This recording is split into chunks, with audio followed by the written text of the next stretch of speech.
जय भीम साथियों। साथियों, आज यहाँ मौजूद मेरी सभी माताएं, बहनें, बड़े बुजुर्ग के साथ साथ यहाँ आज इतनी बड़ी संख्या में शामिल हुए सभी युवा साथियों, जिन्होंने अपने दिन में से इतना कीमती समय निकालकर हम सबको सुनने आए, आप सभी का मैं तहे दिल से धन्यवाद करता हूँ।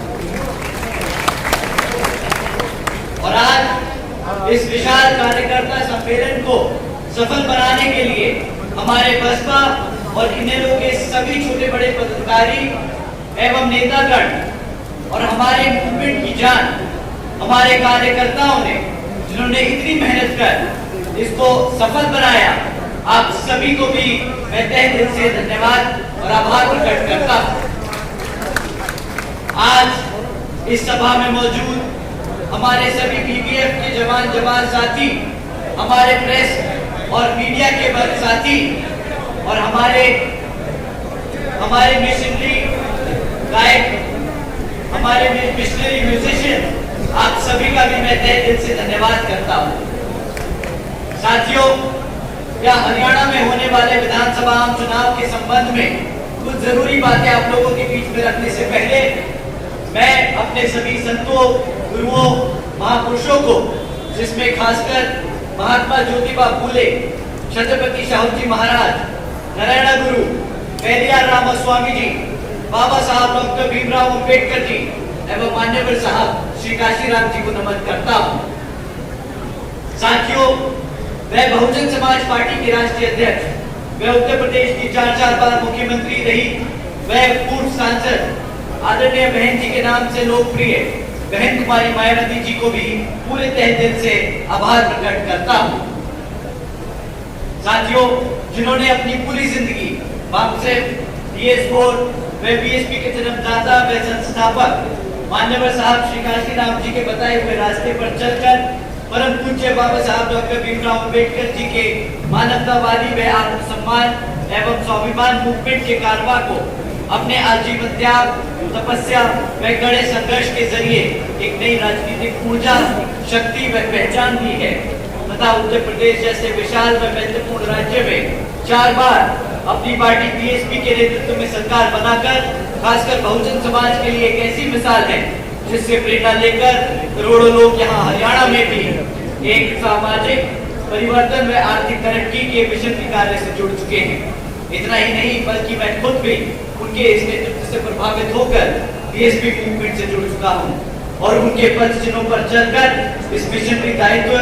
कर्तव्य व फर्ज को अपनी आखिरी सांस तक निभाने की पूरी कोशिश करता रहूंगा। साथियों, हमारे इस गठबंधन के पार्टनर इंडियन नेशनल लोकदल इनेलो के संस्थापक एवं पूर्व उप प्रधानमंत्री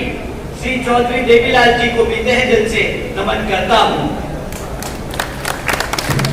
साथ ही इनेलो के राष्ट्रीय अध्यक्ष श्री ओम प्रकाश चौटाला जी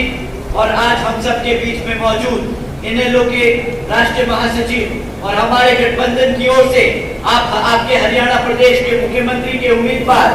श्री अभय सिंह चौटाला जी का भी मैं तहे दिल से स्वागत और आभार प्रकट करता हूँ। साथियों, इससे पहले मैं यहाँ पे विधानसभा चुनाव के बारे में आप लोगों से बात करूं, मैं हाल ही में ऑनरेबल सुप्रीम कोर्ट के सब कास्ट कैटेगराइजेशन के जजमेंट के बारे में आप लोगों को बताना चाहूंगा, जिसके संबंध में आदरणीय बहन कुमारी मायावती जी ने भी प्रेस कॉन्फ्रेंस कर हम सबको आगाह करने का काम किया है। साथियों, इस जजमेंट के तहत अब राज्य की सरकारें SC/ST के अंतर्गत आने वाले अपनी मर्जी से अपने राजनीतिक लाभ के लिए अपनी मर्जी से किसी भी SC/ST जाति को आरक्षण का लाभ दे सकती है और अपनी ही मर्जी से छीन भी सकती है, ये कहकर कि ये जाति के लोग पैसे से संपन्न हो चुके हैं तो इनको आरक्षण की जरूरत नहीं। साथियों, आप सभी जानते हैं आरक्षण की मूल भावना प्रतिनिधित्व की है, समाज को आगे बढ़ाने की है, लेकिन इसे बार गरीबी मिटाने के कार्यक्रम को बनाकर हमेशा से आरक्षण को हटाने का काम किया गया है। साथियों, भाजपा और कांग्रेस के कांग्रेस ने सोची समझी साजिश के तहत ये जजमेंट पास कराकर देश से आरक्षण खत्म करने के लिए ये पहला कदम लिया है। आदरणीय बहन जी ने इस फैसले पर सवाल उठाया है और पूछा है कि जिनको आरक्षण का लाभ मिला है, क्या उनकी सामाजिक स्थिति इतनी बेहतर हो चुकी है, क्या उनके साथ आज भेदभाव खत्म हो गया है। साथियों, ये एससी समाज को बांटने की शुरुआत है, ये एससी समाज की आजादी को छीनने की शुरुआत है, ये संविधान को बदलने की शुरुआत है। संविधान बचाने के नाम पर भाजपा और कांग्रेस मिलकर संविधान को बदलने का काम कर रही हैं। आदरणीय बहन जी ने कहा है कि अगर यहाँ भाजपा की एनडीए और कांग्रेस की इंडिया अलायंस वाली पार्टियां, जिसमें सपा, आम आदमी पार्टी जैसी लोग पार्टियां शामिल हैं, ये सब अगर चाहें, अगर ये सब में सब हमारे एससी एसटी, हमारे रिजर्वेशन के सच्चे हितैषी हैं, हमारे एससी एसटी समाज के आरक्षण के सच्चे हितैषी हैं, तो सब मिलकर पार्लियामेंट के जरिए रिजर्वेशन एक्ट को संविधान की 9वीं सूची में डालकर रिजर्वेशन को हमेशा हमेशा के लिए सुरक्षित कर दें, ताकि आगे हमारे रिजर्वेशन से कोई भी विवाद ना कर सके। साथियों, यही नहीं बल्कि अब तो बहन जी और बीएसपी की ये भी मांग है कि जुडिशरी में भी रिजर्वेशन लागू होना चाहिए, ताकि भविष्य में इस तरह के जजमेंट ही ना आ सके जो हमारे संविधान के आरक्षण को संविधान में रिजर्वेशन के साथ खिलवाड़ कर सके। साथियों, अभी हाल ही में कांग्रेस पार्टी की ओर से खड़गे जी ने प्रेस कॉन्फ्रेंस कर ये कहा कि आरक्षण तो नेहरू, पंडित जी और गांधी जी की देन है। पहली बात, राहुल गांधी जी कहाँ थे? वोट मांगते वक्त आपको लाल किताब दिखाकर संविधान के नाम पर आपका वोट तो मांग लिया, परंतु जब संविधान को बचाने की बात आई तो ये सब अपने मुंह पे चुप्पी साध बांध अपने घर में बैठे हैं। तब खड़गे जी को आगे क्यों किया?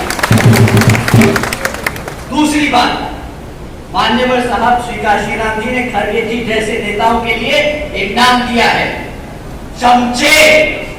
याद है आप सबको चमचे?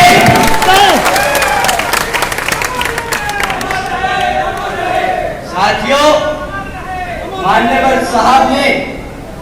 साहब ने एक किताब लिखी है, चमचा युग, जिसमें खड़गे जी जैसे नेताओं को, जो कांग्रेस और भाजपा जैसी पार्टियों में रहकर हमारे समाज को गुमराह कर बांटने का काम करते हैं, उनके बारे में बताया है। मैं हमारे सभी एससी समाज के भाइयों और बहनों से दरख्वास्त करूंगा, आप ये चमचा युग जरूर पढ़े और ऐसे नेताओं को पहचान